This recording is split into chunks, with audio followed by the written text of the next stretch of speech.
నమస్కారం. RTI 9 news కి స్వాగతం.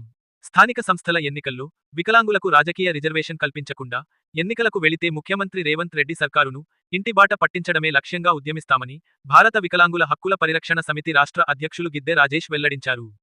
స్థానిక సంస్థల్లో రిజర్వేషన్ సాధనకై త్వరలో వరంగల్ జిల్లా వర్ధన్నపేట కేంద్రంగా వికలాంగుల రాజ్యాధికార మహాసభ నిర్వహిస్తున్నట్లు ప్రకటించారు. వర్ధన్నపేట కేంద్రంగానే పెద్ద ఎత్తున రాష్ట్ర ముఖ్యమంత్రి గారు స్థానిక సంస్థల ఎన్నికల్లో వికలాంగులకు రాజకీయ రిజర్వేషన్ కల్పించాలని డిమాండ్ చేస్తూ మేము పెద్ద ఎత్తున ఉద్యమ కార్యాచరణ కూడా తీసుకోబోతున్నాం. 70 ఏళ్ల నుంచి కూడా సకరాల పాలకుల చేత అణచివేత గురై అవమానాలు ఎదుర్కొని వికలాంగుల సమాజం హక్కుల కోసం ఆత్మ గౌరవం కోసం ఇవాళ రోడ్ల మీదకి ఎక్కి మేము పోరాటం చేయాల్సినటువంటి దౌర్భాగ్యం తెలంగాణ రాష్ట్రంలో దాపరించింది. కాబట్టి రాష్ట్ర ముఖ్యమంత్రి గారు ఆలోచన చేయాలి. రాష్ట్రంలో ఉన్నటువంటి 119 మంది ఎమ్మెల్యేలు కూడా వికలాంగుల ఓట్లు లేకుండా ఎవరు కూడా ఇవాళ ఎమ్మెల్యేలు కాలేదు, ప్రజాప్రతినిధులు కాలేదు.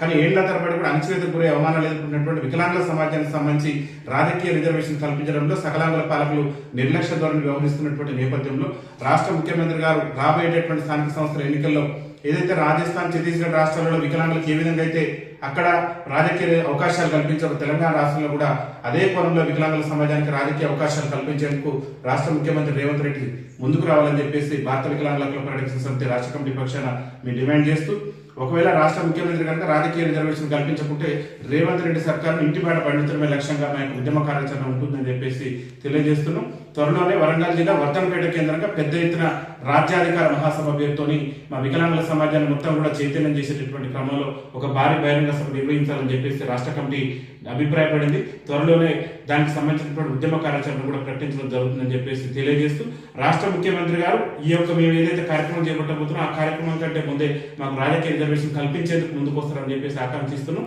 రాకుంటే మాత్రం రేవంత్ రెడ్డి సర్కార్తో రాజులేని పోరాటం కొనసాగిస్తామని చెప్పేసి తెలియజేస్తుంది.